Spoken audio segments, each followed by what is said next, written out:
We asked ChatGPT to personify watches, and the results are hilarious and very interesting. We then also asked them who would win in a fight between the three models that we put together. With me today, I have Kevin, aka Chrono Kev. Yeah, what's going on, Chrono Kev? Chrono Kev, this guy is going to help us get through this video today. I want to talk about some of the stuff that we did here. So obviously ChatGPT just released ChatGPT 4, which is supposed to be even better than the 3 that was out. We were having some fun with it, creating some content. And one of the thoughts that we had was like, what if these watches were like humans? What do they like to do? What do they eat? What do they do for a living? And which one of them would win in a fight? So we asked them a bunch of questions. Now, ChatGPT originally gave us a hard time. They're like, oh, we can't personify inanimate objects. There's no guideline to how we would do this. So then we kept digging. And finally, it started to ease up and give us some really interesting answers. We put them together. Everything that it was originally saying was that, it's all subjective and it all depends and blah, blah, blah. But after much negotiation with ChatGPT, we were able to get the answers that we were looking for mostly.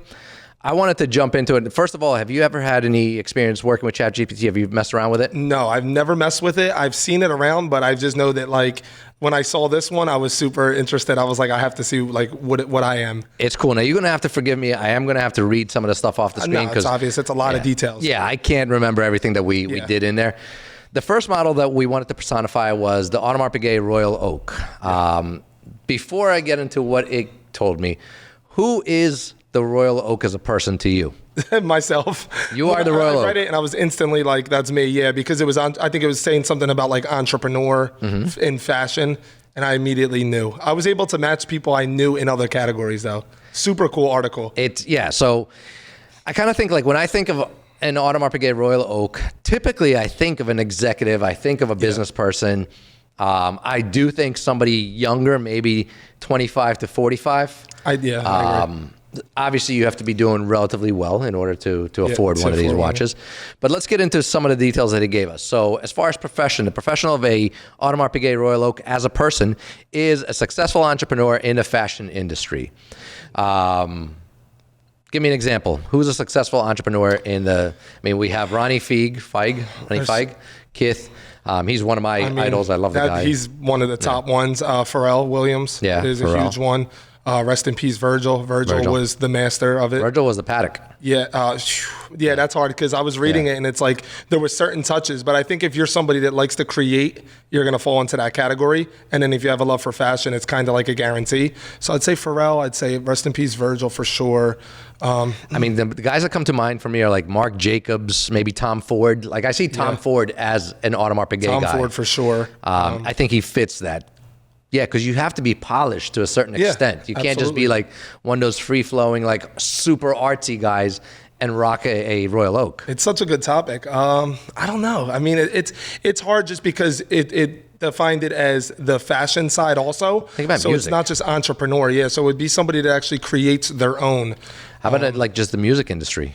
Music industry, I would say Chris Brown. Yeah, Scooter Braun. Jay-Z. Braun is that's a really good one. Jay-Z, I think he's too high up there. Yeah, right? He's too high up. It would definitely be the more creatives, the guys that take risks, the guys that are out there, which fall into the category of the dudes that you never know what you're going to get. Probably Bad Bunny, believe it or not, too. Yeah, good point. Because the fashion, they're considering him like an icon in that. So see, some of these guys that are super trendy, I feel like the Royal Oak is too boring for them. You know what I mean? They need something more out there, something more interesting.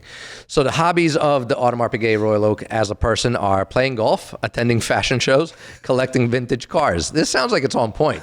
It kind of does. Now some of my people, I'm like, because the fashion shows for sure, but the golf, I don't know. I'm trying to picture we played in office playing golf. Maybe, guess. No. Interesting. Pet peeves of the Royal Oak are tardiness, disorganization, and incompetence. That sounds again legit. Valid. Yeah, I can agree with that. I can see Chris Brown busting into a meeting super late, not caring. Yeah, that would be the pet peeve of everybody else. Personality traits. So the Royal Oak is obsessively detail-oriented, fiercely independent, and always impeccably dressed. Who stands out I mean, some of the people we've named, I kind of feel they, like, again, to me, Tom Ford comes to mind because he's always impeccably dressed. For sure. Has to be detail oriented. I mean, for sure. He was Gucci's head of design for years. Independent. Yeah, he created Gucci as, based on his designs. His design, he didn't want to do what Gucci asked him to do. He was like, no, I'm going to do it my way. It would have definitely been, Tom Ford for sure. Would have definitely been Virgil. That's crazy. He owned that. That was like his lane. Yeah. Favorite food, lobster risotto with a side of truffle fries. Hey, listen, you like what you like. That's sounds really good. Again, I'm trying to picture this as I'm reading this. A guy sitting in a restaurant, dressed to the nines, eating, lobster risotto. And I love truffle fries. So maybe I need a Royal Oak. It's funny. I was actually yesterday going to purchase an offshore, not the Royal Oak, but I was going to purchase the offshore. You should. And I was talked out of it. Why? Well, listen, let me say why. I kind of got hurt on that because I love an offshore. It's one of my favorite watches. Yeah, the taupe is my favorite, but I was told to hold off because they supposedly have issues. They spend time in service. Yeah. I don't know how true this is, and this wasn't from anybody in here. I was talking to a friend of mine who's also in the business, and he's like, "Oh, I love the watch, but everyone that I've had has gone through service." No, the one that I'm talking about, the guy had to take it to service too. I don't know. It was something internal, but that actually, now I'm worried. I'm like, hold on. Because this did go to service. That's crazy. Yeah, that's not a good thing. No. Fashion sense of the Royal Oak is impeccably dressed in the latest designer fashions, always wearing tailored suits with a pop of color and stylish accessories, such as cufflinks or a statement watch. They also have an affinity for avant-garde and edgy fashion, which they sometimes incorporate into their looks. I feel like a lot of the fashion industry fits this criteria. Yeah. I mean, DJ Khaled comes to mind, like with the absolutely not. Only because when you said like that, always like, dressed up with a crazy watch. He's been doing the cheetah print. Yeah. He's had the cheetah on. He's always got like a rainbow. He's got a chandelier. You know what? DJ Khaled at the Oscars or Grammys, because he was rocking, whichever one it was, he was rocking like a tight suit. Like it looked really nice. I could see him with that, but on a daily basis, you see Khaled in like basketball shorts and sneaks. Guilty pleasure of the Royal Oak is collecting rare and expensive luxury items, including watches, jewelry, cars, and art. They enjoy the thrill and the hunt. The thrill of the hunt and the satisfaction of owning something that few others can have. They also indulge in lavish indulgences such as spa treatments, private jets, and luxury vacations. Hold on. That's DJ Khaled. You read that back, and I'll tell you why. That's Ready? True. The spa treatment. Spa treatment. You just said. What was another one? Private jets. Private jets. He never flew until recently. It was his biggest fear. Now actually, no. I'm gonna went over that one. David Grutman. Oh. David Grutman is that collecting rare and expensive luxury items. Mm-hmm. So he's a big collector of art. Yeah, he has some serious cars, including a couple of vintage ones that he restored that are just amazing. The spa treatments, the private jets, and the luxury vacations, that's him all the fucking way. Yeah, that is. Plus I'm a fan of Grumman. Let's go to our next watch. Okay. Now, this one might actually be more, again, without reading any of this, I would think that this is the Khaled, but we'll see. Actually, just looking at this is definitely not the Khaled. What's a person, if the Patek Philippe Nautilus was a person, what would it look like? What would it do? Me personally, when I see a Nautilus, and I don't know why, I think of Jay-Z automatically. I don't know why, because realistically, he always is a successful mogul. Yeah, I see like successful mogul, somebody of a high standard, somebody of a, somebody well-connected, somebody with like resources, businessman, entrepreneur. I don't know why, because Jay like wears everything. Jay's just in rarity. So I don't want to say he don't really stand out as, Nautilus, but I just feel like when you see him, he's like in his focused executive mode. In my mind, and again, I don't know, maybe this is just because I read the article, and I did the research for this. In my mind, it's always been like an executive, like a professional, like a banker, a CEO, CFO, CMO, one of those positions, because I feel it's more of a professional watch, like something that you could walk into a meeting with and people recognize that you have a stature. You know. You know. Yeah. So what celebrity would you say then? Celebrity. Because I just threw Jay out there. That's probably not the best example because he's got everything. So it's like, yeah, he could be, but he's got everything. Chamath, and I can't pronounce his last name. I know. Yeah, I can't say. That's who I would say because he's very successful. He's a shark when it comes to finance. Yeah. He's still young. He's still hip. Yeah, I think that's who comes to mind with this. It's a good one. Let's go into some of the details. So what does the Patek Philippe Nautilus do for a living? It is a wealthy banker with a passion for philanthropy. So this is a guy that makes a lot of money and donates a lot of money. Okay. Still not really clearing that up for me. Yeah, that's like Bill Gates. Bill Gates. Bill Gates. You know, Bill Gates That's what is he's a good, known for. Good example. So for Warren example, Buffett. Yeah. Elon Musk, maybe? Maybe.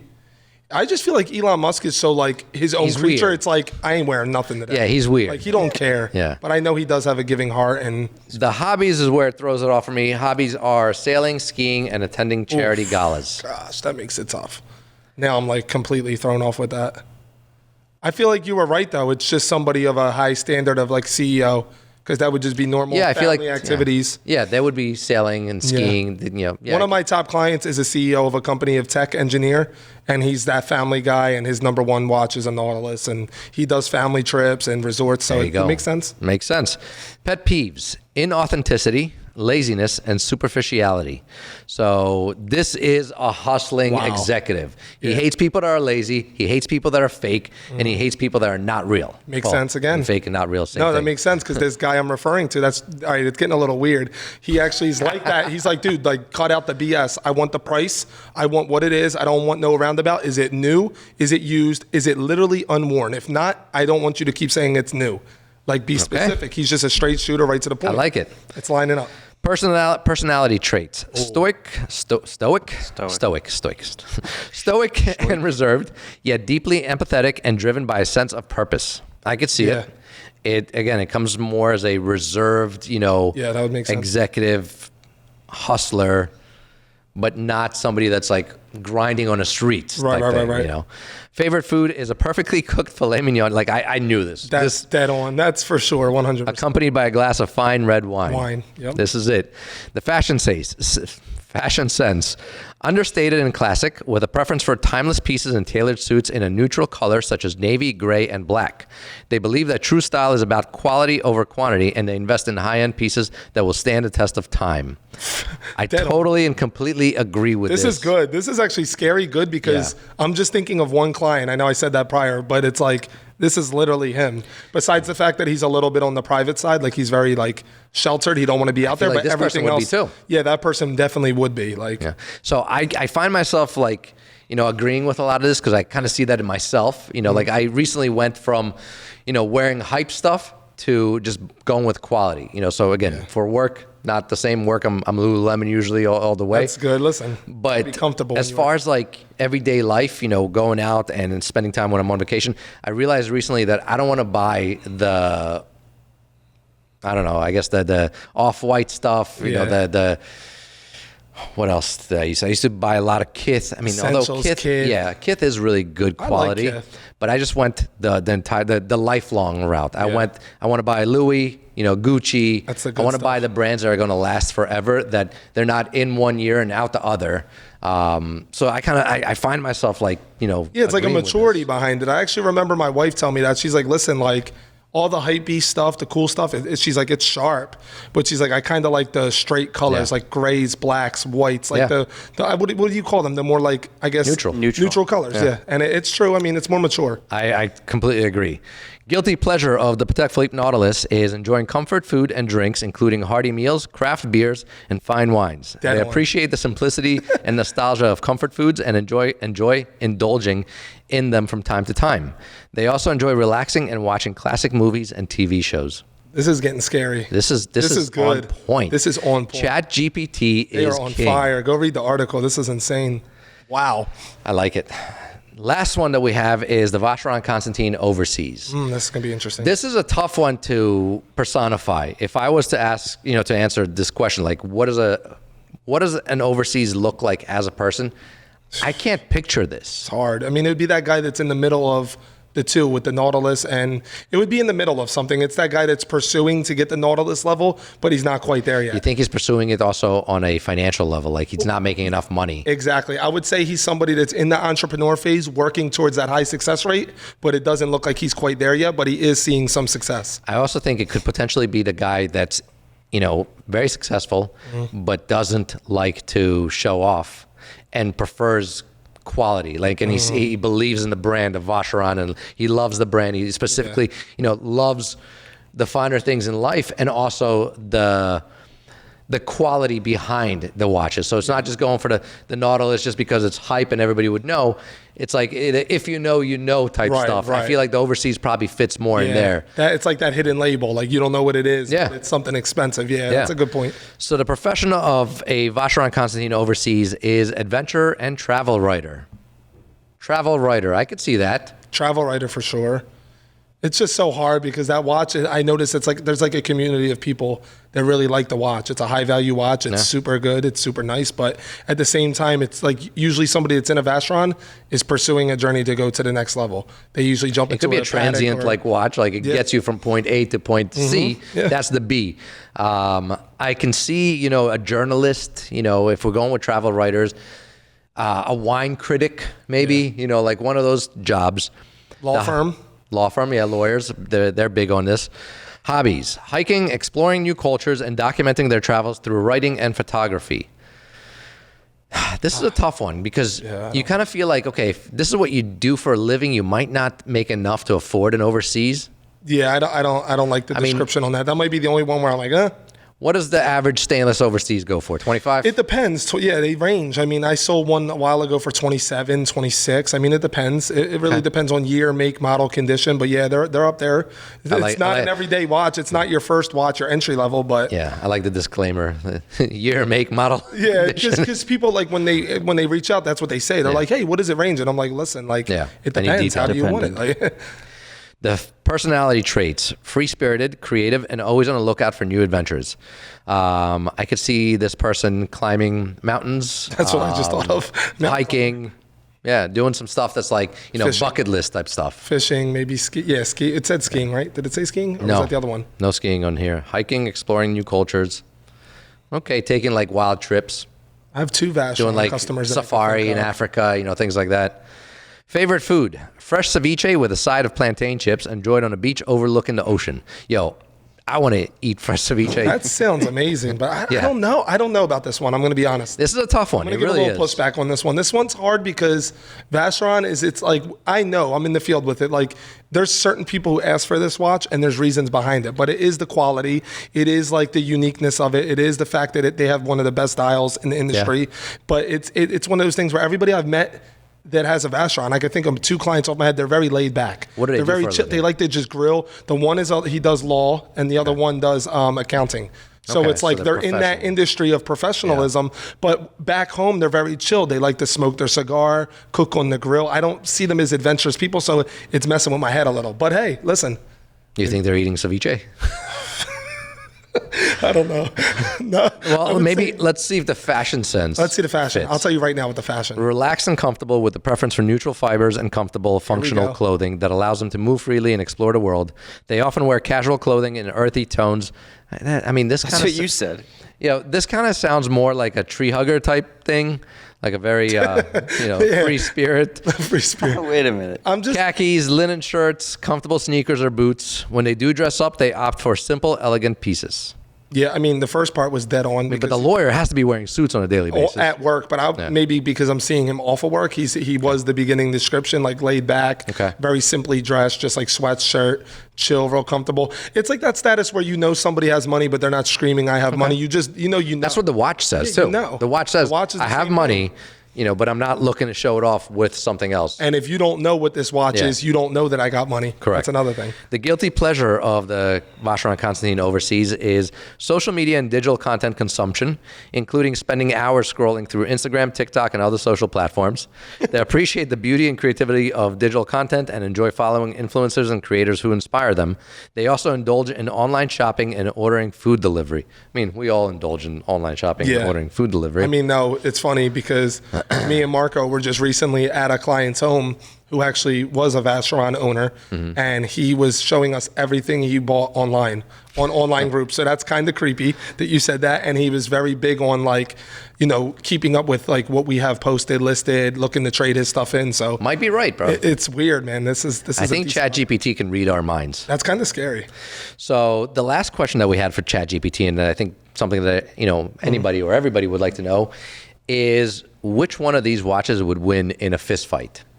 You know, so if they were people and they were to fight, if we imagine them as personified characters with physical bodies, ChatGPT told us it would be impossible to determine who would win in a fist fight. It would depend on various factors such as character strength, fighting skills, strategy, and other attributes. And it also told us that violence is not a productive or desirable way to resolve conflict. Thank you, ChatGPT. We appreciate that. You can't say that to like boxers, for example. We did push a little bit further, and we wanted a more concrete answer. It conceded that one of the watches might be tougher and more robust than the others, but it was adamant on the fact that robustness and durability does not necessarily translate into physical strength, fighting skills, or strategy in human-like this is characters. detailed. My goodness. So, and it's right. It is.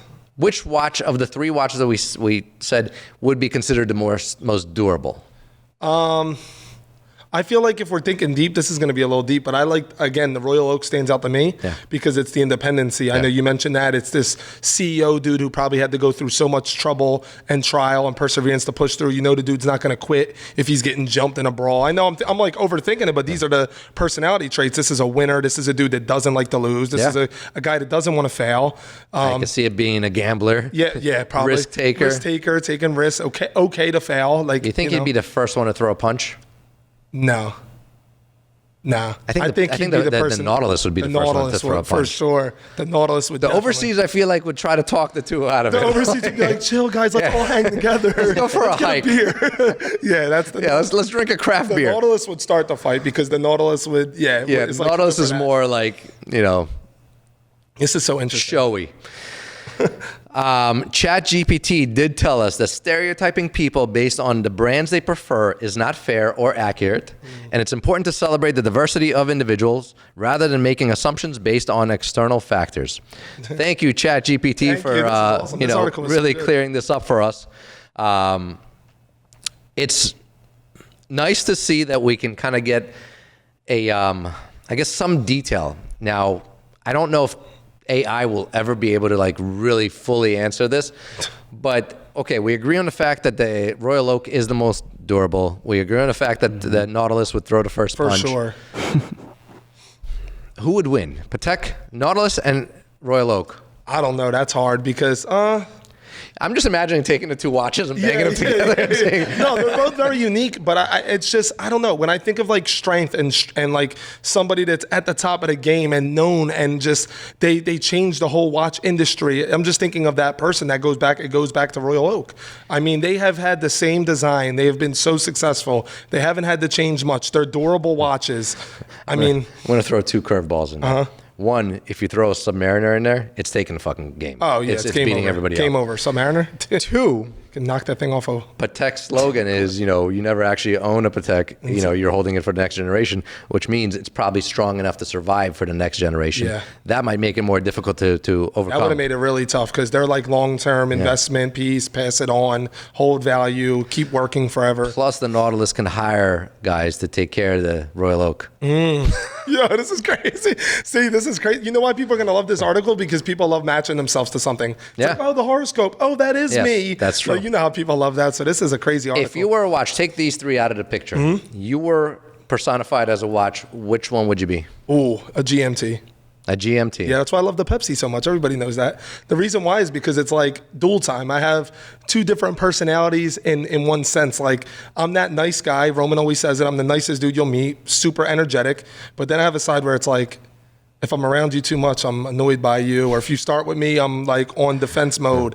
You know how it is. Let somebody charge after your son. Oh, Avi's nice. Yeah, until they're at your son. Now you're gonna. I'm not nice. You're gonna show them a different side. Well, I'm just giving an example. Like, we have that separate personality. I don't like to give it a name, but people people think you're one way because that's the majority of the time how you are. But there's always that other side. Plus, you have a personality that you show the world, and then you have, your real personality. But even I feel like everybody has that. Even going deeper with a GMT, right? You have the Batman, I have the Pepsi. It's Jubilee bracelet or Oyster. Yeah. There it is again. Yeah. I just they're durable. They're trying to think if to me the Daytona stands in my mind just because I feel like the Daytona it's sleek, it's durable, it's everlasting, it's iconic. Like, I don't know why, I connect to that. It's actually a really good one. Although I love the Daytonas. I don't like that they don't have a date because that's the only function in a watch that I actually use regularly more than the time. Yeah, Rolex, add a date to the Daytona, just shock everybody. I think that'd be sick. That would be, but they'll never do it. But I don't know, because those are the models where they're afraid to play with things because it's so perfect, you don't have to do much. Trying to think of anything outside the box. If you're somebody that's out there, like a little Uzi Vert, you would be like MBNF because you're just crazy. You throw colors, you try new things. I'm thinking deep now because there's so many brands that you could envision someone. I'm gonna throw one at you and you name a person just for shits and giggles. Let's see if we can do this. Let's do it. Let me think for a second. No, God, this is cool. I'm going to go with a Cartier Santos. Oh God, you didn't. What type of person is that? Oh my God, that is hard. I would say a teacher. A teacher. A guy teacher. Yeah, because better have a side gig because he's not making enough money. I'm thinking Santos. I'm not thinking like skeletonized. I'm thinking like your $7 to $9 piece. Okay. A teacher. I mean, some teachers make money, I guess. Yeah, a teacher, guy teacher. Yeah, I guess you're right. I could see that. Yeah. College or high school? No, college. College. Yeah, okay. Yeah, college. Like a professor. Professor. Okay. There we go. Professor is better than a teacher. Yeah, teacher, I'm thinking middle school, high school. No, a teacher would have an old school date just. Yeah. 36 million. Definitely. Professor's a good professor for sure. Call for that. I'm thinking of like a lower end not executive, but like a financial analyst, a guy that recently graduated college and now he's working for like JP Morgan. He's working 80 hours a week. They're paying him garbage and he's got a Santos on. Kevin, thank you very much for taking the time. Guys, girls, if you're watching this, if you're listening to this, make sure to show us some love. Comment, subscribe, like the video, share it with all your friends. Write a review on a podcast if you're listening to this. Let us know what we're doing right, what we're doing wrong, what you want to see more of, and we'll keep doing this as much as possible. Thank you. Again, thank you very much. Have a great day. Talk to you later. See you.